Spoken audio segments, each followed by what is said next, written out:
Olá, boa tarde. Mais do que promover interação entre as pessoas, as redes sociais também são usadas para fechar negócios, divulgar projetos e trocar informações profissionais. Ou seja, a nossa dependência desse ambiente virtual é cada vez maior.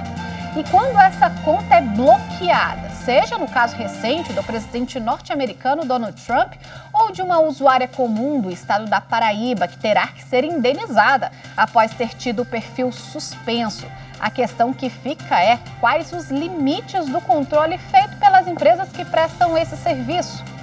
Nesta edição do Jornal da Justiça, a gente vai tirar todas as dúvidas com um especialista em direito digital. E você vai ver também. Supremo Tribunal Federal recebe informações do Ministério da Saúde sobre seringas para vacinação contra a Covid-19. Polícia Federal faz operação nos estados do Maranhão e Piauí para apurar superfaturamento na compra de equipamentos de proteção individual e testes rápidos para o novo coronavírus. Foram analisados contratos, processos licitatórios, pagamentos, notas fiscais e outras diligências. E ainda, dono de restaurante terá que indenizar em R$10 mil um cliente por comentário homofóbico em site de avaliações.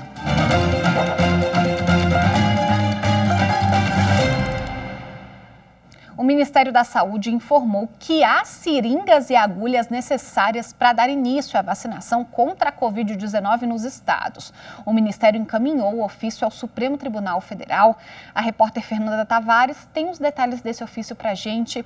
Boa tarde, Fernanda. Na verdade, o Ministério da Saúde cumpre uma decisão do Supremo, né? Conta isso para a gente.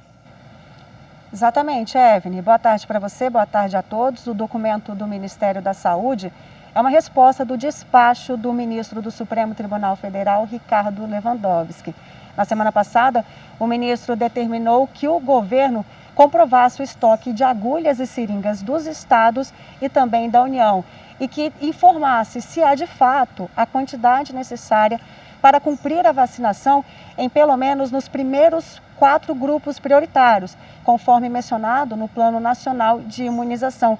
O ministro Ricardo Lewandowski determinou ainda que, caso não houvesse o estoque necessário para cumprir essa primeira parte da vacinação, que o governo informasse num plano detalhado, em até 48 horas, informasse no plano detalhado como que seria a compra destes insumos.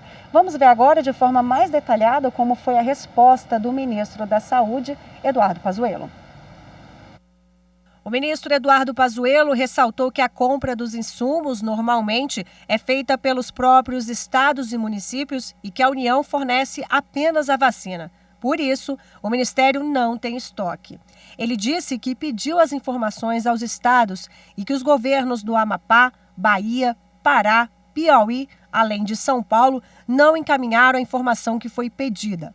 Segundo o Ministério, de acordo com as informações fornecidas pelas secretarias estaduais, estima-se que há nos estados mais de 52 milhões de seringas e agulhas, enquanto a estratégia montada prevê o consumo de 30 milhões de doses para o esquema vacinal completo, 2 doses. A nota informa que 7 estados, Acre, Bahia, Espírito Santo, Mato Grosso do Sul, Paraíba, Pernambuco e Santa Catarina não teriam estoque suficiente para suprir a demanda inicial, caso houvesse disponibilidade imediata das 30 milhões de doses. Mais que a previsão é de que neste mês cheguem apenas 10 milhões e 700 mil doses e mais 9 milhões e 300 mil doses em fevereiro.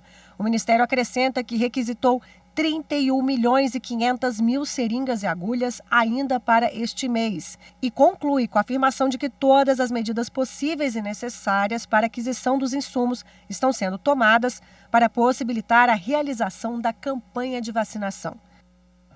A Polícia Federal e a Controladoria Geral da União, com ordem da Justiça, deflagraram hoje a Operação Unzena nos estados do Piauí e do Maranhão para apurar irregularidades na contratação de equipamentos de proteção individual e de testes rápidos da Covid-19.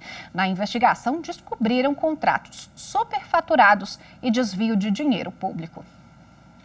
Na operação batizada de Onzena, e que significa juros exorbitantes, 70 policiais federais e 8 auditores da CGU cumpriram 17 mandados de busca e apreensão nos estados do Piauí e Maranhão.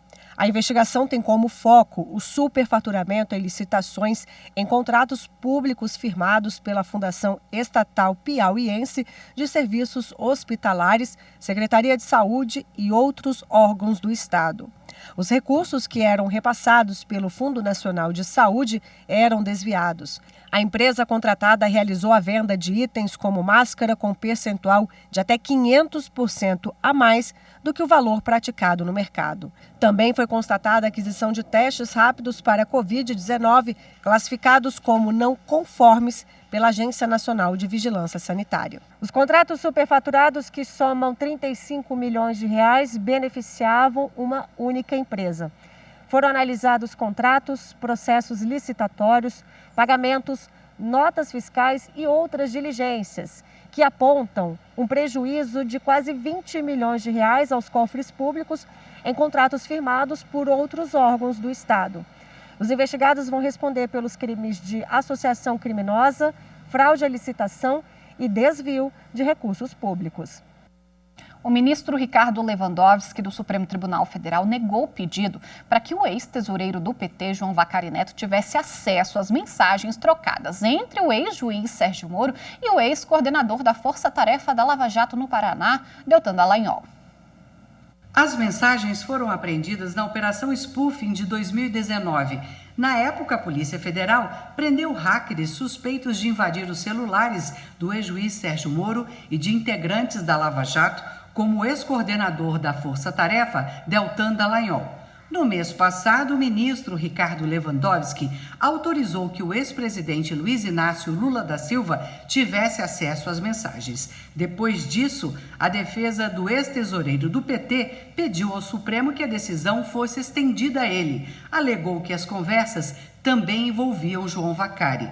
Mas o ministro afirmou que o ex-tesoureiro não faz parte dos processos que envolvem Lula e, por isso, negou o pedido de extensão. O Supremo Tribunal Federal declarou a inconstitucionalidade de parte das constituições dos estados de Goiás e da Bahia, que atribui foro por prerrogativa de função a autoridades que não possuem similares listados na Constituição. A Constituição goiana previu foro por prerrogativa de função aos procuradores estaduais e da Assembleia Legislativa e aos defensores públicos. Já a Constituição baiana estabelecia o foro para membros do Conselho da Justiça Militar, inclusive inativos, e da Defensoria Pública. O relator das ações, ministro Edson Fachin, assinalou que, conforme o artigo 25 da Constituição Federal, os estados se organizam e se regem pelas constituições e leis que adotarem observados princípios da Carta Magna Federal. Assim, os estados só podem conferir foro por prerrogativa de função se isso estiver previsto inicialmente na esfera federal, em respeito ao princípio da simetria. Em sessão virtual, o plenário seguiu o entendimento do relator e, por unanimidade, invalidou dispositivos das Constituições de Goiás e da Bahia. A Corregedoria Nacional de Justiça determinou que uma juíza da comarca de Unai, em Minas Gerais, preste informações sobre publicações na internet que incentivariam a aglomeração de pessoas durante a pandemia. A Corregedora Nacional de Justiça, a ministra Maria Tereza de Assis Moura, intimou a juíza Ludmila Lins Grilo a prestar informações ao Conselho Nacional de Justiça no prazo de 15 dias. O CNJ recebeu pedidos do conselheiro Marcos Vinícius Jardim Rodrigues e do advogado José Belga Cistrade para que fosse investigada a conduta da magistrada por suposta defesa de aglomerações durante a pandemia e por graves afirmações contra o Conselho Nacional de Justiça e o Supremo Tribunal Federal. Os pedidos relatam diversas postagens da juíza contra o isolamento social e o uso da hashtag #AglomeraBrasil. Ela também teria participado de uma live em que avaliou a obrigatoriedade de vacinação contra a Covid-19, uma imprudência médica e jurídica. A Corregedora Nacional de Justiça negou o pedido de liminar para impor à magistrada a abstenção de disseminar em redes sociais atos e comportamentos contrários às medidas de prevenção e combate à pandemia da Covid-19, por entender que a restrição à liberdade de expressão da juíza poderia caracterizar censura prévia incompatível com o regime democrático vigente. No próximo bloco, a gente fala sobre os limites de controle das redes sociais nas contas dos usuários. Voltamos já.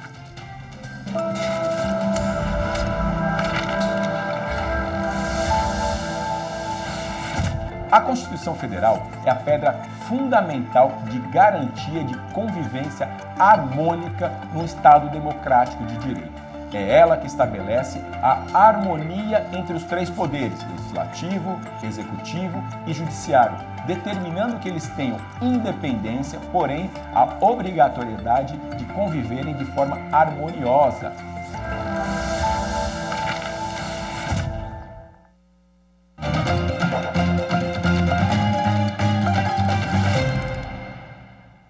O bloqueio das contas do presidente dos Estados Unidos, Donald Trump, nas redes sociais levantou um debate sobre os limites do controle feito pelas empresas que prestam esse serviço. Aqui no Brasil, a Justiça da Paraíba condenou o Facebook a indenizar uma usuária por ter bloqueado indevidamente a conta dela no Instagram. O uso das redes sociais como forma de negócio é cada vez mais comum no Brasil e o bloqueio de uma conta pode provocar grandes prejuízos. Foi o que ocorreu com uma influenciadora digital na Paraíba. Segundo ela, em junho de 2018, próximo ao Dia dos Namorados, a conta dela no Instagram foi bloqueada sem nenhuma justificativa. Na Justiça, a empresa alegou que a usuária desrespeitou as normas que proíbem postagens de nudismo. Mas, segundo o juiz que analisou o caso, a rede social não conseguiu comprovar as alegações e, por isso, foi condenada a pagar indenização por dano moral no valor de R$5 mil.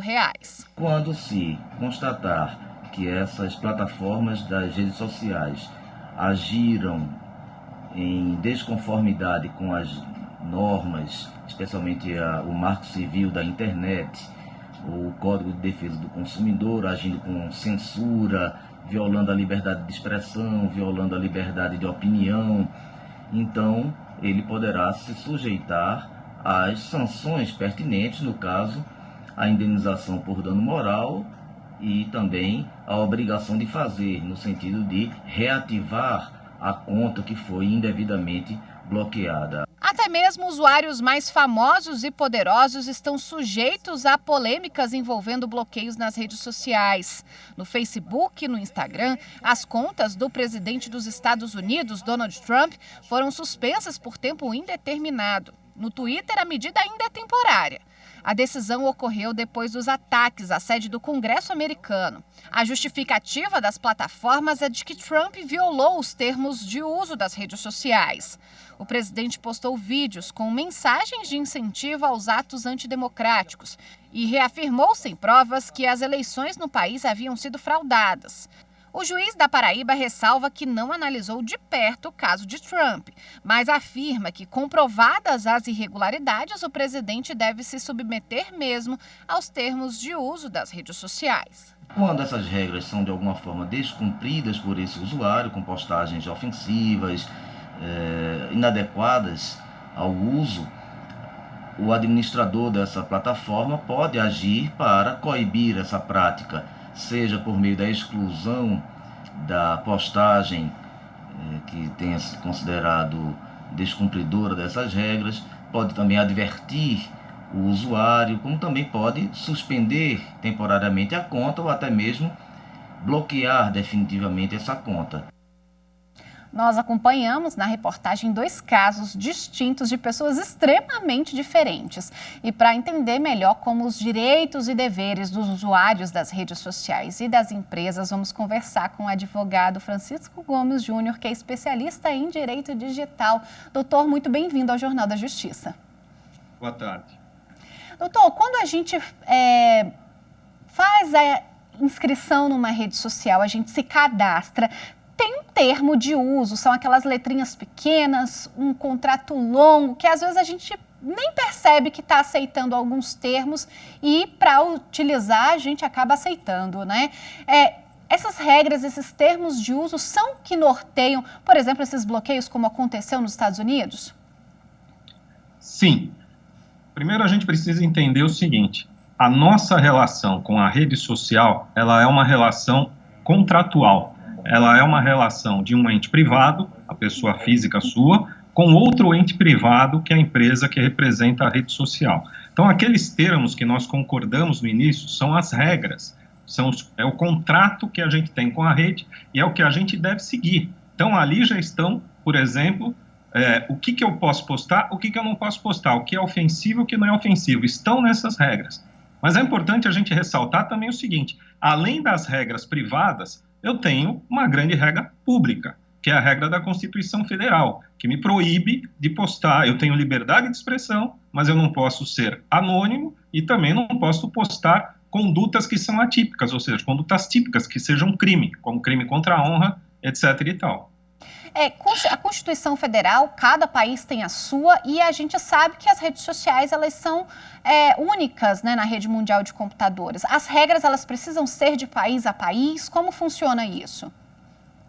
Cada país tem a jurisdição para tratar dos problemas dentro do seu território, que é a jurisdição territorial. Mas, além disso, nesse caso específico das redes sociais, em que elas são globais, você tem declarações, como a própria Declaração dos Direitos Humanos, Declaração dos Direitos Fundamentais, que prevêem a liberdade de expressão para os países democráticos, países que aderirem a essa declaração, e prevê também que é vedado o anonimato, o que, no nosso caso, a nossa Constituição repete exatamente isso. Liberdade de expressão com vedação do anonimato, o que significa que me expresso da forma que quiser, mas arco com as consequências, assumo as consequências se cometer algo que extrapole os limites, seja do contrato, seja da lei.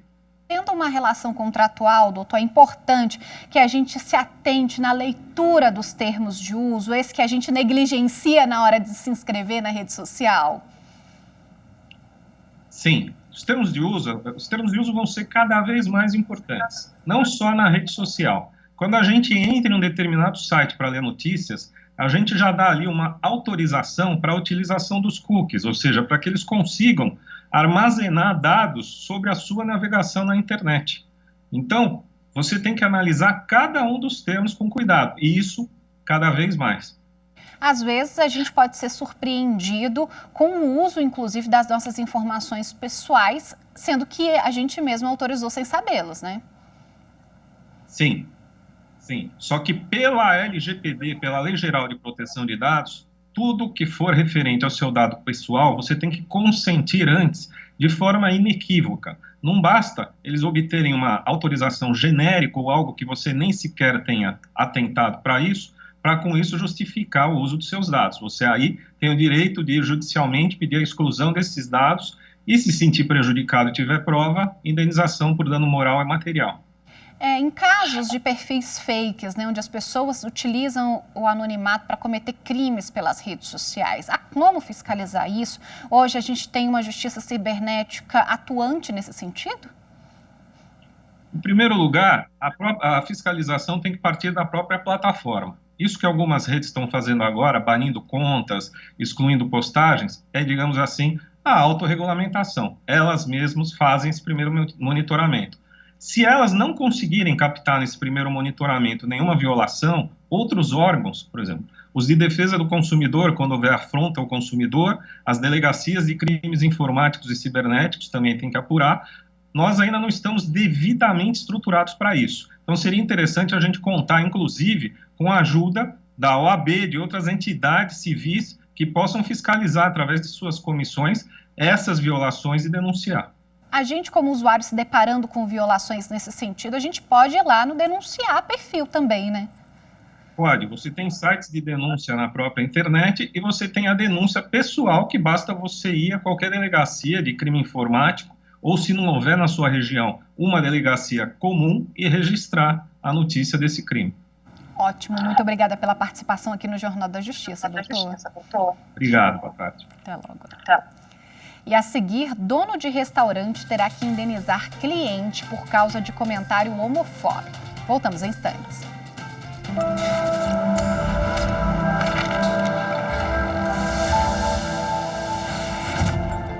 Você sabia que antes da Constituição de 88, os filhos que fossem advindos fora do casamento teriam que ser reconhecidos por testamento cerrado? Pois é, com a Constituição de 88 essa situação mudou e o conceito de família foi ampliado. E filho é filho, não precisa ser dentro do casamento ou fora do casamento.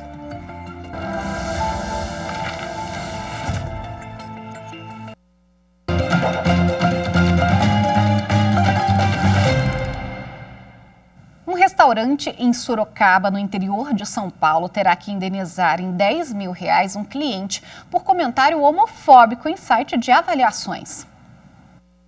De acordo com o processo, o autor da ação apontou em um site de avaliações aspectos positivos e negativos do restaurante. Em resposta, o dono do comércio escreveu que a proposta do local é romântica e nada tem a ver com o público LGBT.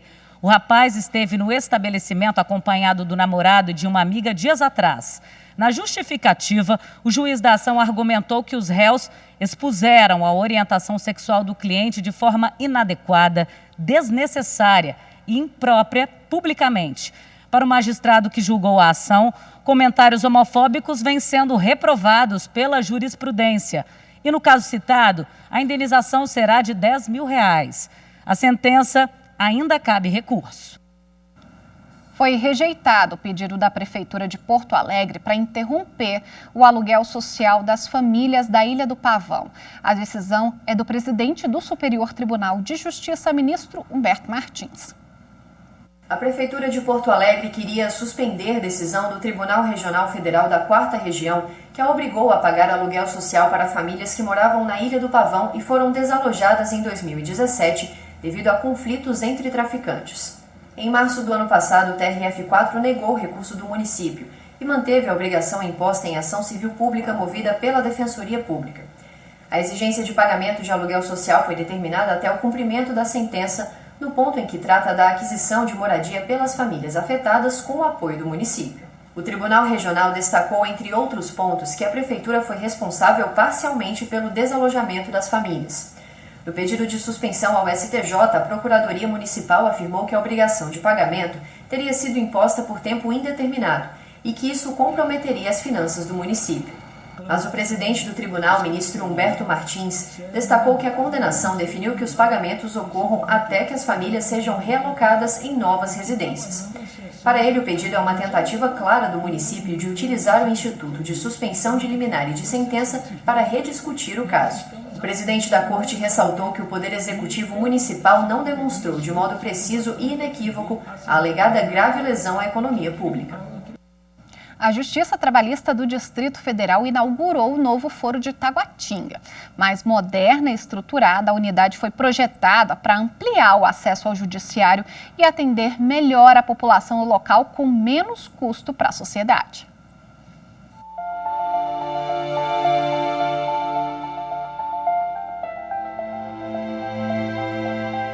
A Justiça acompanha a sociedade, seus anseios, suas reivindicações. Ela evolui. É para suprir a quantidade de processos que chegam e acomodar melhor quem trabalha para atender a população. É para que tudo isso aconteça que o novo Foro Trabalhista de Taguatinga foi projetado.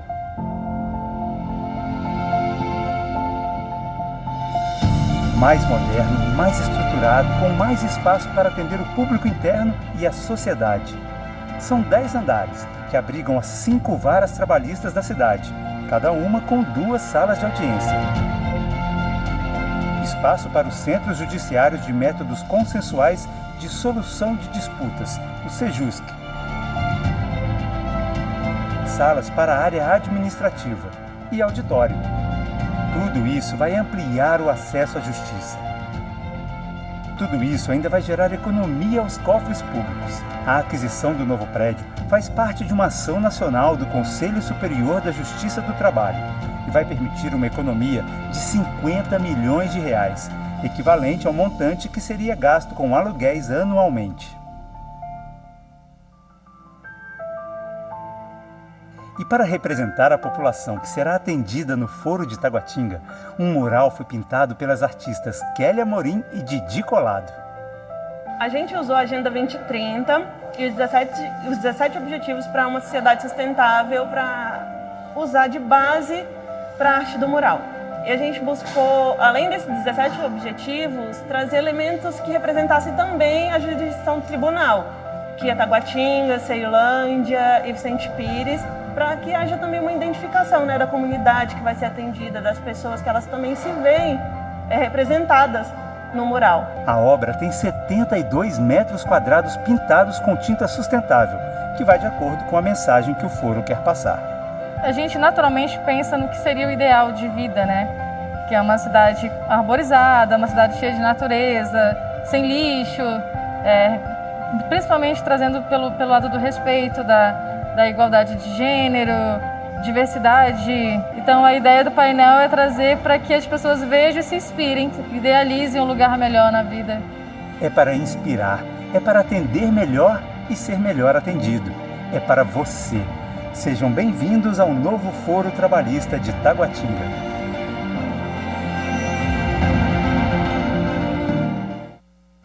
O Jornal da Justiça de hoje termina aqui. Muito obrigada pela companhia. A gente se vê amanhã. Tchau, tchau.